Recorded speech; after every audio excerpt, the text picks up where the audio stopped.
La salle d'audience était bondée, mais le silence y régnait d'une telle intensité qu'on aurait pu entendre le grincement des chaises à chaque mouvement. Malakai était assis sur le banc des accusés, la tête baissée. C'était un petit garçon vêtu d'une chemise délavée, si usée qu'elle semblait avoir perdu toute sa couleur. Ses baskets usées et trouées témoignaient d'une vie marquée par le dénuement. À ses côtés, son avocat commis d'office essayait de paraître calme, mais son visage trahissait une nervosité palpable. En face, la juge Margot Vaughn ajusta ses lunettes et frappa de son marteau sur le bureau. Le bruit résonna dans la pièce, attirant immédiatement l'attention de tous. Margot, une femme sérieuse de 53 ans, était connue pour son intransigeance et sa réputation de juge juste mais stricte. Ce jour-là, pourtant, quelque chose semblait différent. L'avocat de la défense prit la parole. « Madame la juge, mon client est accusé de violation de domicile, mais il s'agit d'un enfant de 13 ans. Il n'a causé aucun dommage, il n'a rien volé. Il cherchait simplement un endroit où dormir. » Margot le regarda par-dessus ses lunettes et répondit de sa voix ferme habituelle. « Maître Renner, la loi existe pour protéger tout le monde, y compris les propriétaires dont la maison a été envahie. Nous ne pouvons pas minimiser l'affaire sous prétexte qu'il est jeune. » Pendant ce temps, Malakai restait silencieux, jouant nerveusement avec l'ourlet de sa chemise. Quand Margot s'adressa finalement à lui, sa voix semblait encore plus grave. « Malakai, comprends-tu pourquoi tu es ici? Sais-tu ce que cela signifie de pénétrer chez quelqu'un sans autorisation ?» Il releva lentement la tête. Il déglutit difficilement avant de murmurer « Je voulais juste un endroit où rester. Je n'allais rien prendre. Je voulais juste me sentir en sécurité. » Des murmures parcoururent la salle, mais Margot leva la main pour rétablir le silence. Bien que son expression reste sévère, quelque chose dans le ton du garçon lui pesa sur le cœur. « La sécurité n'est pas une excuse pour entrer chez quelqu'un sans permission. Il y a des endroits qui peuvent t'aider. Des refuges, des institutions. » Malakai l'interrompit brusquement, sa voix tremblante mais déterminée. « Ces endroits n'aident jamais. Ils n'aident jamais. » Il inspira profondément, tentant de reprendre son calme, mais les mots jaillirent comme s'il n'avait plus la force de les contenir. « Personne ne m'aide, parce que personne ne veut de moi. » L'avocat essaya de le calmer, mais Malakai continua. Une étincelle de colère et de désespoir dans ses yeux. Il fixa Margot avec insistance. « Mais ce n'est pas vrai. Vous êtes là. Vous êtes ma mère. » Un silence écrasant tomba dans la salle. Tous les regards se tournèrent vers le garçon. Margot fronça les sourcils, visiblement déconcertée. « Que dites-vous » demanda-t-elle. « Vous êtes ma mère, » répondit-il. Cette fois, sa voix était plus basse, mais chaque mot résonnait clairement. Il inspira profondément et répéta avec plus de force. « Vous êtes ma mère. » L'impact de ses paroles fut immédiat. Des murmures se propagèrent dans la salle comme une traînée de poudre. L'avocat de la défense resta bouche bée, visiblement incapable de réagir. L'huissière, qui notait des informations, s'arrêta net. Mais personne n'était plus surpris que Margot elle-même. Elle cligna des yeux à plusieurs reprises, comme si elle essayait de donner un sens à ce qu'elle venait d'entendre. Le marteau qu'elle tenait lui échappa des mains et heurta son bureau dans un bruit sec. Margot fixa Malakai, mais son esprit semblait ailleurs. « C'est absurde », murmura-t-elle, presque sans s'en rendre compte. Malakai ne recula pas. Il fit un pas en avant, les poings serrés. « Je sais que c'est vous, » dit-il, sa voix vacillant sous l'émotion. « Je le sais depuis longtemps. » Margot ouvrit la bouche, cherchant quelque chose à dire, mais aucun mot ne sortit. Son cœur battait à tout rompre, et un tourbillon de pensées l'envahissait. Avant qu'elle ne puisse réagir, un avocat dans la salle se leva pour interrompre le moment. « Madame la juge, c'est clairement une tentative de détourner l'attention. Il cherche à manipuler la situation. » Margot leva la main pour faire taire l'intervenant. Elle regarda Malakai à nouveau, mais son visage restait marqué par la stupéfaction. Lorsqu'elle parla enfin, sa voix était basse, presque tremblante. Silence dans la salle. La confusion dans ses yeux était évidente. Malgré tous ses efforts pour maintenir son sang-froid, elle avait l'impression que le sol venait de s'effondrer sous ses pieds. Tout ce qu'elle pouvait faire, c'était fixer le garçon, incapable de prononcer un mot de plus. Malakai était toujours debout, les mains tremblantes le long de son corps. Son regard restait fixé sur Margot, figé sur son siège de juge. « Je sais que c'est vous », répéta Malakai, sa voix désormais plus assurée. « Je le sais parce que j'ai vu votre photo. Ma mère adoptive, Lucille, me l'a montrée. Elle m'a tout raconté avant de mourir. » Margot cligna enfin des yeux, comme si elle émergeait d'un rêve ou d'un cauchemar. Le nom Lucille résonna dans son esprit, faisant ressurgir un flot de souvenirs qu'elle avait soigneusement enfouis. Elle ouvrit la bouche pour répondre, mais aucun mot ne lui vint. « Vous saviez que j'existais », continua Malakai, sa voix chargée d'émotion. « Vous saviez, et vous m'avez abandonné. » Ces mots frappèrent Margot comme un coup de poing. Elle tenta de reprendre le contrôle, déglutit difficilement, puis parla d'une voix hésitante. « Malakai, je ne sais pas de quoi tu parles. Ce n'est ni le moment ni l'endroit pour ce genre de discussion. » Malakai avança d'un pas, ignorant le murmure croissant dans l'assistance. « C'est exactement l'endroit. Vous savez que c'est vrai. J'ai vu la photo. Vous étiez plus jeune, mais c'est bien vous. Lucille m'a dit que vous étiez ma mère. Pourquoi vous m'avez fait ça ?» L'avocat commis d'office tenta d'intervenir en posant une main sur l'épaule du garçon. « Malakai, ce serait peut-être mieux si… » « Non !» Malakai l'interrompit, repoussant la main de l'avocat. Il fixa Margot, les yeux brillants de larmes. « Pourquoi vous m'avez laissé ? J'ai attendu tellement longtemps pour vous retrouver. Et maintenant vous ne dites rien ? Vous allez continuer à faire semblant de ne pas me connaître ?» Margot sentit son estomac se nouer. Son esprit était en plein chaos. Ce garçon devait se tromper. Cela ne pouvait pas être vrai. Pas ici, pas maintenant. Elle sentit le poids des regards de toute la salle sur elle. « Je vais demander une suspension », déclara-t-elle soudain, se levant précipitamment. Sa voix était ferme, mais ses jambes tremblaient. Elle se retourna et quitta la salle par une porte latérale, laissant le tribunal en pleine agitation. Dans ses quartiers privés, Margot s'appuya contre la porte, tentant de respirer profondément. Mais la mémoire qu'elle avait toujours cherché à éviter surgit avec violence. Malakai, bébé.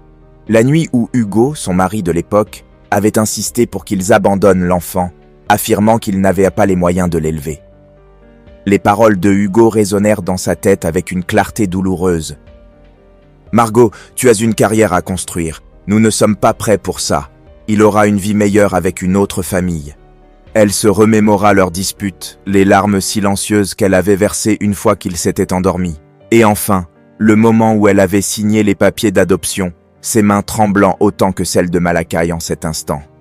Une décision qui semblait logique à l'époque, mais qui n'avait jamais cessé de la hanter.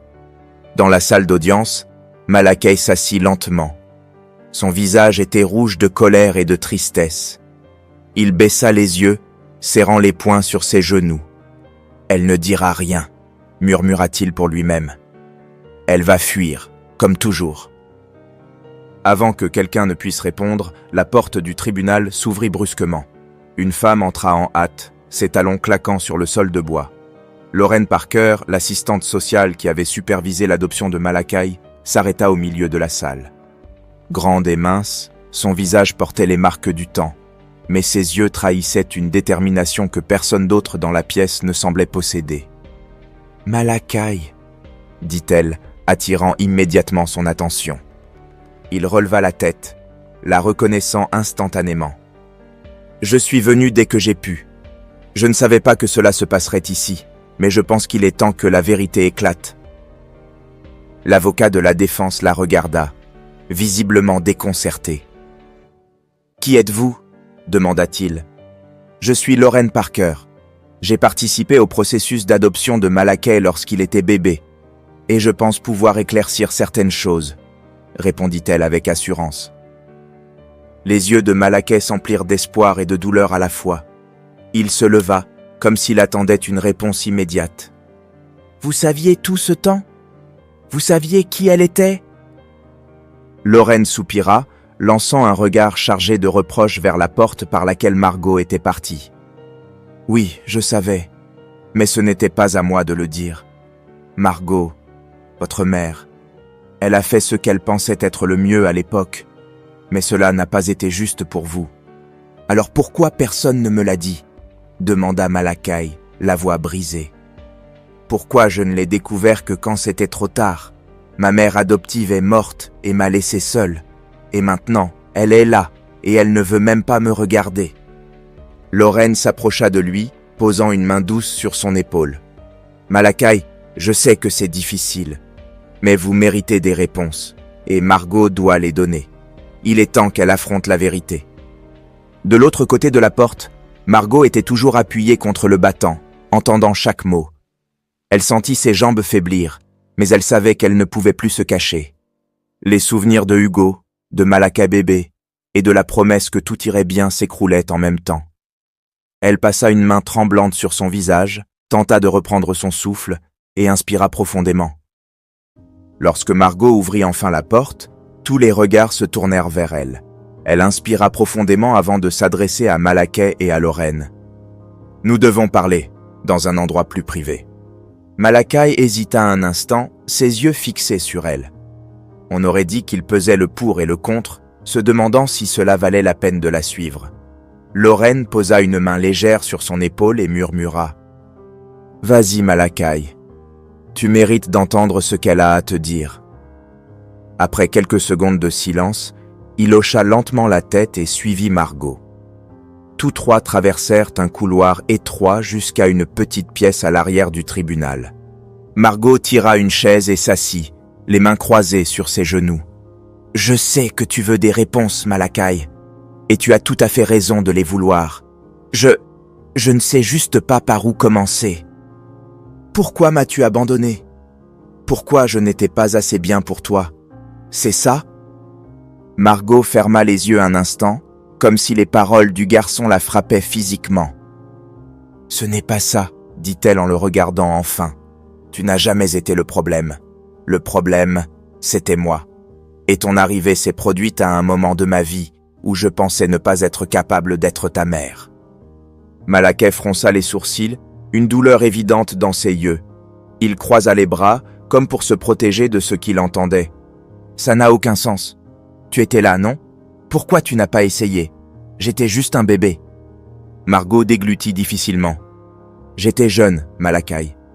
Je venais de terminer mes études, de commencer une carrière, et mon mari de l'époque, Hugo, m'a convaincu que le mieux pour toi était de grandir dans une autre famille. Il disait qu'on n'avait rien à t'offrir, que tu méritais mieux que ce qu'on pouvait te donner. Tu l'as choisi, lui, à ma place, répliqua Malakai sans hésitation. Tu as choisi ta carrière, tu l'as choisi, mais tu ne m'as pas choisi. Lorraine intervint, sa voix calme mais déterminée. Malakai, je sais que c'est difficile à entendre, mais ce genre de décision n'est jamais simple. Margot, tu dois être honnête avec lui. Il mérite de tout savoir. Margot hocha la tête, visiblement troublée. J'ai signé les papiers parce que j'avais peur de te décevoir. Je me disais que je te donnais une chance d'avoir une vie meilleure, mais la vérité, c'est que je fuyais. Et je vis avec ça depuis. Pas un jour ne passe sans que je me demande si j'ai pris la bonne décision. Et vu la façon dont tu es ici aujourd'hui, je crois que j'ai fait une erreur. Malakai inspira profondément, comme pour absorber le poids de ce qu'il venait d'entendre. Lucille m'a parlé de toi. Elle disait que tu étais jeune, que tu avais probablement tes raisons. Mais elle n'a jamais compris pourquoi tu n'es jamais revenu me chercher. Pourquoi tu n'as jamais essayé de me retrouver. Margot secoua la tête, une larme silencieuse coulant sur sa joue. Je pensais qu'il était trop tard, que tu avais une famille, une vie. Je ne voulais pas revenir et tout chambouler à nouveau. Après ma séparation avec Hugo, tout cela est devenu encore plus difficile à affronter. Alors je me suis caché derrière mon travail. C'était plus facile de faire semblant d'avancer. Mais moi, je n'ai pas avancé, rétorqua Malakai. Tu sais combien de fois je me suis demandé ce que j'avais fait de mal ? Combien de fois je me suis regardé dans le miroir en essayant de comprendre pourquoi personne ne voulait de moi ? Je n'ai jamais eu de famille. J'ai eu des foyers, des assistants sociaux et des familles d'accueil qui ne duraient jamais. Et maintenant, tu es là, et tu me dis que tu as juste renoncé à moi ?» Margot posa une main sur son front, comme pour atténuer la douleur que les paroles de Malakai lui infligeaient. « Je suis désolée, » murmura-t-elle, sa voix presque inaudible. « Je suis désolée pour tout, pour ne pas avoir été là, pour ne pas avoir été assez forte. » Lorraine fit un pas en avant, regardant tour à tour Malakai et Margot. « Margot, tu ne peux pas changer le passé. Mais Malakai est ici, maintenant, et il a besoin de quelque chose de plus que des excuses. Et Malakai, elle essaie. Ça n'efface pas ce que tu as vécu, mais c'est peut-être le début de quelque chose. » Malakai regarda Lorraine, puis Margot. Il semblait partagé, comme s'il voulait y croire, mais avait peur de souffrir encore. « Tu veux commencer ?» demanda-t-il, d'une voix basse mais pleine de sens. « Tu veux essayer d'être ma mère maintenant ?» La question resta suspendue dans l'air, lourde d'attente. Margot fixa Malakai, et pour la première fois, elle vit non seulement l'enfant qu'elle avait perdu, mais aussi une chance d'écrire une nouvelle histoire. « Oui, Malakai, je veux essayer, » répondit-elle, les yeux embués de larmes. Les débuts furent difficiles. Margot savait que se rapprocher de Malakai ne serait pas simple, et lui, de son côté, semblait méfiant à l'égard de chaque geste qu'elle faisait. Lorraine facilita les premiers pas, organisant des rencontres plus fréquentes entre eux. Rien de forcé, juste de petits moments pour apprendre à mieux se connaître. La première fois que Margot visita le centre communautaire où Malakai passait souvent son temps, elle se sentit décalée. L'endroit était modeste, avec des murs peints de couleurs vives et un terrain de basket au fond. Malakai était là, jouant avec d'autres garçons. Il semblait plus détendu qu'au tribunal, riant avec ses amis tout en essayant de marquer un panier. Margot resta immobile à l'entrée, observant sans vouloir interrompre. Après quelques minutes, Malakai la remarqua.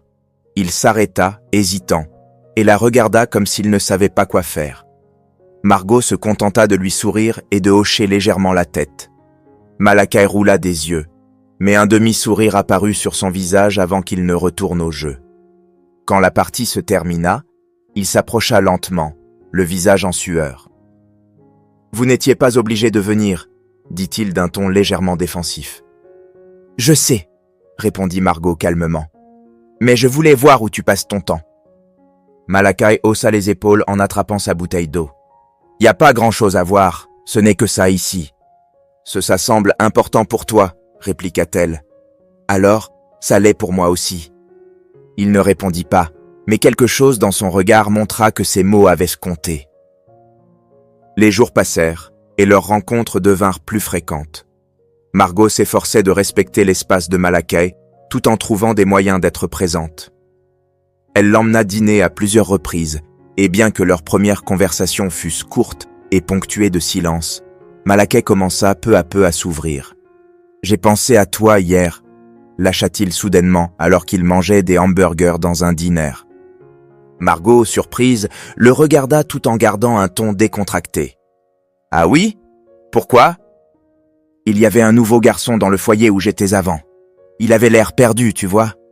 Et je me suis dit, si tu étais venu plus tôt, peut-être que je ne me serais pas senti comme ça quand j'étais petit. » Margot sentit sa gorge se nouer. Elle voulait s'excuser encore, mais elle savait que cela ne suffirait pas. Alors, elle se contenta de répondre. « Je ne peux pas changer le passé, Malakai, mais je peux être là maintenant. Et si ce garçon a besoin d'aide, peut-être qu'on peut l'aider ensemble. » Malakai ne répondit pas, mais hocha lentement la tête. C'était un début. Margot commença aussi à s'intéresser aux passions de Malakai. Un jour, il mentionna qu'il aimait dessiner. Sans rien dire, Margot se rendit dans une boutique de fournitures artistiques et lui acheta un carnet de croquis et des crayons. Quand elle les lui donna, sa réaction fut timide. « Vous n'étiez pas obligé, » dit-il en tenant le carnet avec précaution. « Je sais, » répondit Margot, « mais j'en avais envie. » Plus tard, elle découvrit l'un de ses dessins pour la première fois. C'était un paysage simple mais riche en détails. Elle le complimenta et Malakai détourna les yeux, gêné. « Ce n'est pas grand-chose, » murmura-t-il. « Si, ça l'est, » insista-t-elle. « Tu as du talent, Malakai. » Un léger sourire apparut sur son visage. Les mois passèrent et leur relation évolua. Malakai n'était plus aussi mal à l'aise en présence de Margot et elle remarqua de petits gestes qui montraient qu'il commençait à lui faire confiance. Il disait parfois des choses comme « Peut-être qu'on pourrait refaire ça » ou « J'aime bien quand tu es là ». Margot savait que le lien restait fragile, mais il se renforçait. Le moment le plus marquant survint le jour où Margot décida qu'il était temps de tout officialiser. Elle déposa une demande pour obtenir la garde de Malakai. Ce fut un processus long, jalonné d'allers-retours au tribunal et d'entretiens, mais le jour de l'audience finale arriva enfin. Malakai était assis à côté d'elle, plus silencieux que d'habitude. Lorsque le juge annonça que la garde était accordée, Margot sentit un immense soulagement. Elle se tourna vers Malakai, qui essayait visiblement de dissimuler un sourire. « Voilà », dit Margot, la voix chargée d'émotion. « Maintenant, c'est officiel. »« Tu crois que ça va marcher ?» demanda-t-il, les yeux emplis d'un mélange d'espoir et de peur. « Je ne sais pas, » répondit Margot avec honnêteté. « Mais je pense qu'on peut essayer ensemble. » En sortant du tribunal, Margot tendit la main. Pendant un instant, Malakai hésita. Puis, il saisit sa main. Ils marchèrent côte à côte, et pour la première fois, Margot sentit qu'il commençait quelque chose de réel. Le soleil brillait dehors, et alors qu'ils traversèrent la rue, elle entendit Malakai murmurer doucement « Je n'ai jamais eu quelqu'un qui reste. Peut-être que maintenant j'ai trouvé. » Margot serra un peu plus fort sa main, sans rien dire. Ce n'était que le début. Combien de fois jugeons-nous les autres sans connaître leur histoire ?